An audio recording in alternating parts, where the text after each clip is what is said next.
ആരണ്യകത്തിൽ തകർന്ന ഒരു ദേവാലയം. ഇവിടെ പട്ടിയും പാമ്പുകളും സ്വച്ഛന്തം വിഹരിക്കുന്നു. ഈ ക്ഷേത്രം പുനരുദ്ധാരണം ചെയ്ത് സനാതനമാക്കാനുള്ള ഭക്തജനങ്ങളുടെ നീക്കമൊക്കെ മനക്കോട്ടയായിട്ട് ഒരു വ്യാഴവട്ടം പിന്നിട്ടു. തകർന്ന ക്ഷേത്രത്തിൻ്റെ ശോച്യാവസ്ഥ നേരിട്ട് കാണുന്നതിനാണ് ഞാനിവിടെ എത്തിയത്. എന്നാൽ കാട് പൊതിഞ്ഞുമറച്ച് ക്ഷേത്രത്തിലേക്ക് കടക്കാനുള്ള എൻ്റെ ശ്രമം വിജയിച്ചില്ല. കാട്ടിലൂടെ ക്ഷേത്രത്തിലേക്ക് കിടക്കുന്നത് ശ്രമകരവും അപകടം നിറഞ്ഞതുമായിരുന്നു. തകർന്നു കിടക്കുന്ന ഈ ക്ഷേത്രത്തെക്കുറിച്ച് വിവരം തന്ന പോത്താഞ്ചേരി സുഭാഷിനെ കാട് വെട്ടിത്തെളിയിക്കാൻ ഏർപ്പാട് ചെയ്തിട്ടാണ് അന്നു ഞാൻ മടങ്ങിയത്. ദിവസങ്ങൾക്ക് ശേഷം രണ്ടാമതൊരിക്കൽ കൂടി ഞാൻ ഈ ദേവഭൂമി സന്ദർശിച്ചു. അപ്പോഴേക്കും കാടെല്ലാം വെട്ടി വൃത്തിയാക്കിയിരുന്നു. ഇപ്പോൾ എനിക്ക് ക്ഷേത്രഭൂമിയിൽ അനായാസം പ്രവേശിക്കാൻ സാധിക്കും. ഓട്ടുമണികളുടെ കിലുക്കത്തോടെ തിരുനട തുറന്നിരുന്ന വാതിലുകൾ എന്നോ നഷ്ടപ്പെട്ട ശ്രീകോവിൽ. അതിനകത്ത് പൂജ മുടങ്ങിയ ശിവലിംഗം. ആ ശിവലിംഗം എന്നെ ശ്രീകോവിലിനകത്തേക്ക് പിടിച്ചു വലിക്കുന്നതായി തോന്നി. പഞ്ചാക്ഷരി ജപിച്ച് ഞാൻ ശ്രീകോവിലിനകത്ത് കയറി മഹാദേവൻ്റെ തിരുമുമ്പിൽ ശിരസ്സു നമിച്ചു. ശനിപ്പിഴ തീർന്ന് ക്ഷേത്ര പുനരുദ്ധാരണത്തിനുള്ള വഴി തുറന്നു എന്ന ഒരു ഉൾവിളി ഉയർന്ന നിമിഷങ്ങളായിരുന്നു അത്. ആ ഉൾവിളി എൻ്റെ ഹൃത്തടങ്ങളെ ഹർഷപുളകിതമാക്കി. മലപ്പുറം ജില്ലയിലെ തൃപ്രങ്ങോട് വില്ലേജിലുള്ള അയ്യംകുളങ്ങര ഉമാമഹേശ്വര ക്ഷേത്രമാണിത്. അയ്യംകുളം ഇല്ലത്തെ മൂസദുമാരാണ് 2000 വർഷം പഴക്കമുള്ള ഈ ക്ഷേത്രത്തിൻ്റെ ഊരാളന്മാർ. കൗതുകം നിറഞ്ഞ ഐതിഹ്യമാണ് ഈ ക്ഷേത്രത്തിനുള്ളത്. ആ ഐതിഹ്യം ഇങ്ങനെയാണ്. തൃപ്രങ്ങോട് മഹാദേവ ക്ഷേത്രത്തിൻ്റെ വടക്കേ ചിറയുടെ പടിഞ്ഞാറേ പറമ്പിൽ ക്ഷത്രിയ വംശജരായ ഒരു രാജകുടുംബം താമസിച്ചിരുന്നു. ഇത് വെട്ടത്ത് രാജാവിൻ്റെ വടക്കേ കോവിലകമാണ്. പ്രദേശത്തെ ഭൂമിയെല്ലാം ഈ കോവിലകത്തിൻ്റെ ഉടമസ്ഥതയിൽ ഉണ്ടായിരുന്നതാണ്. തൃപ്രങ്ങോട് കോവിലകത്തിൻ്റെ തുടർക്കണ്ണികൾ ഒലവക്കോട് കാവിൽപ്പാടുള്ള ശങ്കരോടത്ത് കോവിലകത്ത് ഇപ്പോഴുമുണ്ട്. സാമൂതിരിയുടെ ഉപദ്രവത്തിൽ പലായനം ചെയ്ത ഒരു രാജകുടുംബമാണിത്. പൂർവിക കാലത്ത് തൃപ്രങ്ങോട് മഹാദേവ ക്ഷേത്രത്തിൻ്റെ തെക്കുഭാഗം ഭാരതപ്പുഴ വരെ വിശാലമായ നെൽകൃഷിയിടങ്ങളായിരുന്നു. തൃപ്രങ്ങോട് കോവിലകത്തിൻ്റെ ഉടമസ്ഥതയിലുള്ളതായിരുന്നു ഈ കൃഷിയിടങ്ങളെല്ലാം. പഴയകാലത്തെ കൃഷിയിടങ്ങളൊന്നും ഇപ്പോഴില്ല. നിലം നികത്തി അവയെല്ലാം പറമ്പാക്കിയിട്ട് അനവധി കാലമായി. ഉമാമഹേശ്വര ക്ഷേത്രം നിർമ്മിക്കുന്നതിനു മുമ്പ് വയലിനു മധ്യേ ഉയർന്ന ഒരു പ്രതലമുണ്ടായിരുന്നു. കൊയ്ത്തു കഴിഞ്ഞാൽ കറ്റകൾ അടുക്കി വച്ചിരുന്നത് ഈ ഉയർന്ന തറയിലായിരുന്നു. കർഷകർ ഈ തറയിൽ തൃപ്രങ്ങോട്ട തേവരെ ധ്യാനിച്ച് വിളക്ക് വെച്ച് പൂജ നടത്തിയ ശേഷമാണ് വിത്ത് വിതയ്ക്കാറുള്ളത്. കൊയ്ത്തു കഴിഞ്ഞാൽ ഒരു നെൽക്കറ്റ ഉമാമഹേശ്വര സങ്കല്പത്തിൽ ഇവിടെ സമർപ്പിക്കുകയും ചെയ്യും. ഗ്രാമീണരുടെ ഭക്തിയിൽ സംപ്രീതരായ ഉമാമഹേശ്വരന്മാരുടെ നിത്യസാന്നിധ്യം ഈ ദൈവത്തറയിലുണ്ടായി. എന്നാൽ ആരും ഇക്കാര്യം തിരിച്ചറിഞ്ഞിരുന്നില്ല. പഴയകാലത്ത് വെട്ടംപള്ളിപ്പുറം ഭാഗത്ത് ഭാരതപ്പുഴയുടെ ഇരു കരകളിലേക്കും യാത്ര ചെയ്യുന്നതിന് ജലയാനമാണ് ഉണ്ടായിരുന്നത്. അത് തോണിയോ വഞ്ചിയോ ആയിരുന്നിരിക്കണം. ഭാരതപ്പുഴ കടന്നാൽ വടക്കോട്ട് പോകുന്നതിന് വയലിലൂടെ പുരാതനമായ ഒരു നടവരമ്പുണ്ടായിരുന്നു. തൃപ്രങ്ങോട് മഹാദേവ ക്ഷേത്രത്തിൻ്റെ പടിഞ്ഞാറ് ഭാഗത്താണ് ഈ നടവരമ്പ് എത്തിച്ചേർന്നിരുന്നത്. പിൽക്കാലത്ത് ഈ നടവരമ്പെല്ലാം നാമാവശേഷമായി. ഒരിക്കൽ വടക്കേശ്വരത്തേക്ക് തീർത്ഥയാത്ര പോവുകയായിരുന്ന ഒരു യോഗീശ്വരൻ ഭാരതപ്പുഴ കടന്ന് ഇതുവഴി യാത്ര ചെയ്യുമ്പോഴാണ് വയലിലെ ഉയർന്ന പ്രതലത്തിൽ ഉമാമഹേശ്വര സാന്നിധ്യം അദ്ദേഹത്തിന് അനുഭവപ്പെട്ടത്. തുടർന്ന് അദ്ദേഹം ഈ വയലും ഉയർന്ന പ്രതലപ്രദേശവും ആരുടേതാണെന്ന് അന്വേഷിച്ചു. തൃപ്രങ്ങോട് കോവിലകം വകയാണെന്നറിഞ്ഞ യോഗീശ്വരൻ കോവിലകത്തെ തമ്പുരാനെ കണ്ട് താൻ അനുഭവിച്ച ചൈതന്യത്തെക്കുറിച്ച് പറയുകയും അവിടെ ക്ഷേത്രം നിർമ്മിച്ച് ഉമാമഹേശ്വര പൂജ നടത്താനും ഉപദേശിച്ച് അദ്ദേഹം വടക്കേശ്വരത്തേക്ക് പോവുകയും ചെയ്തു. ആ യോഗീശ്വരൻ്റെ നിർദ്ദേശപ്രകാരം വെട്ടത്ത് രാജവംശ പരമ്പരയിലെ തൃപ്രങ്ങോട് വെട്ടംപള്ളിപ്പുറം കോവിലകക്കാർ നിർമ്മിച്ചതാണ് ഉമാമഹേശ്വര ക്ഷേത്രം. വള്ളവനാടുമായി സഖ്യത്തിലായിരുന്നു തൃപ്രങ്ങോട് കോവിലകം.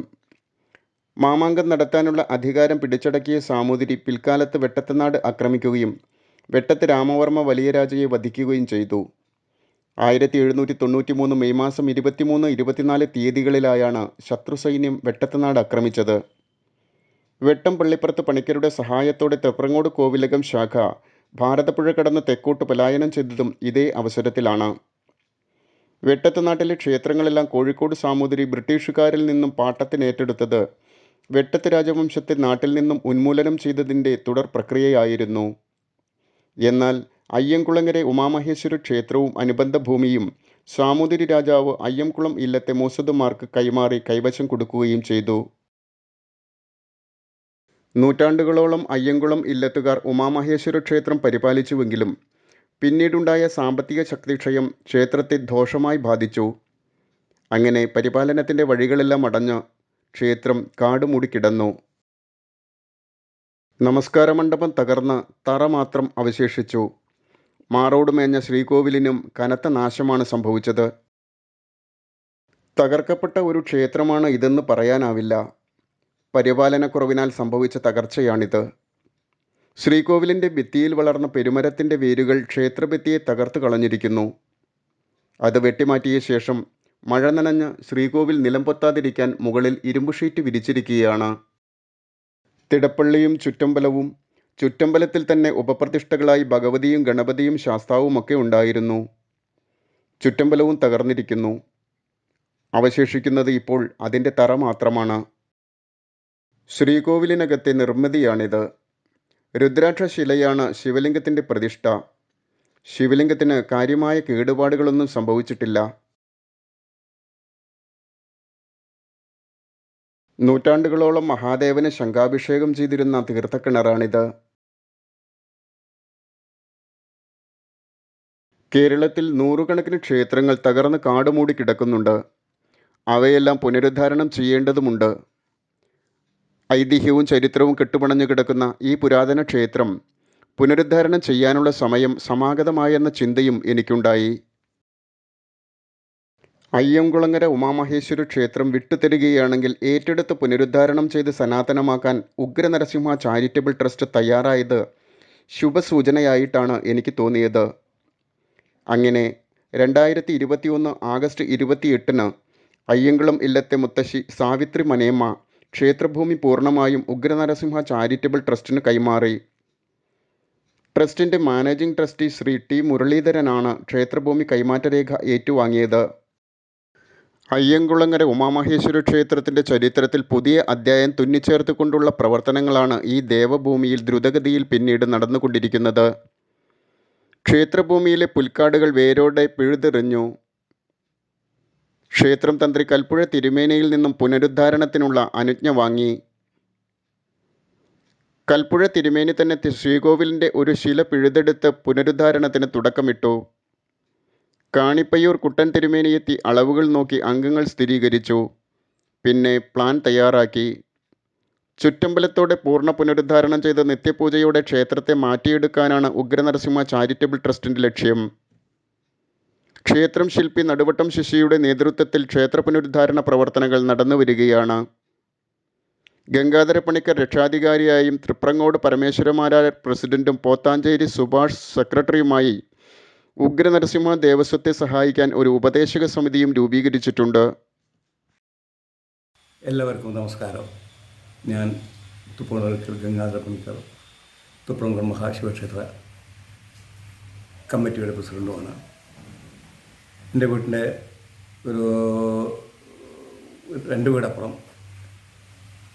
തുപ്രങ്ങോട് അയ്യംകുളങ്ങര ശിവക്ഷേത്രം എന്ന് വെച്ചാൽ ഉമാമഹേശ്വര ക്ഷേത്രമാണ്.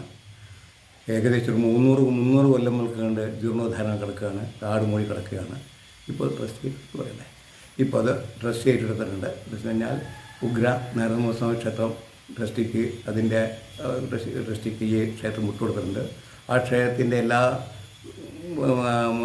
ക്ഷേത്രം പൊളിച്ച് പുനർനിർമ്മാണം ചെയ്യുന്ന ഉദ്ദേശത്തിലാണ് ഇപ്പോൾ അവരെ പ്രവർത്തനമായിട്ട് മുന്നോട്ട് വന്നത്. അത് നേരെ കഴിഞ്ഞാൽ ഇപ്പോൾ ദേശത്ത് തന്നെ ഏറ്റവും കൂടുതൽ പ്രാധാന്യമുള്ള ഒരു വളരെ ശക്തിവത്തായ ഒരു ക്ഷേത്രമാണ്. സന്താനപരമായും വിവാഹപരമായും കാര്യങ്ങൾക്ക് ഏറ്റവും പ്രധാനമാണ് അവിടുത്തെ പൂജകൾ. ഇപ്പോൾ പൂജകൾ നടക്കാതെ ക്ഷേത്രം ആകെ ജീർണമായി നാശോന്മുഖമായി കിടക്കുന്നൊരവസ്ഥയുള്ളത്. ഇത് ഏറ്റെടുത്ത് ട്രസ്റ്റ് സമിതിയെ ഉഗ്രനരസിംഹസ്വാമി ക്ഷേത്രയെ അഭിനന്ദിക്കോടുകൂടി അവർക്കുള്ള എല്ലാ പ്രവർത്തനത്തിനും ഒപ്പം ഉണ്ടാവുമെന്ന് പറഞ്ഞുകൊണ്ട് ഞാൻ നിർത്തുന്നു. 2021 ഒക്ടോബർ 25 കാണിപ്പയ്യൂർ കുട്ടൻ നമ്പൂതിരിയുടെ കാർമ്മികത്വത്തിൽ ക്ഷേത്ര പുനരുദ്ധാരണത്തിന് കുറ്റിയടിച്ചു. ഞാൻ ഈ വീഡിയോ അവസാനിപ്പിക്കുന്നത് തികച്ചും ആത്മഹർഷത്തോടെയാണ്. തകർന്ന് കാടുമൂടിക്കിടന്നിരുന്ന ഒരു ക്ഷേത്രം കൂടി പുനരുദ്ധാരണം ചെയ്യുന്നതിന് നിമിത്തമായതിൻ്റെ ആത്മഹർഷത്തിൽ. ഈ യോഗം ഭാഗ്യമായി കരുതുന്നു.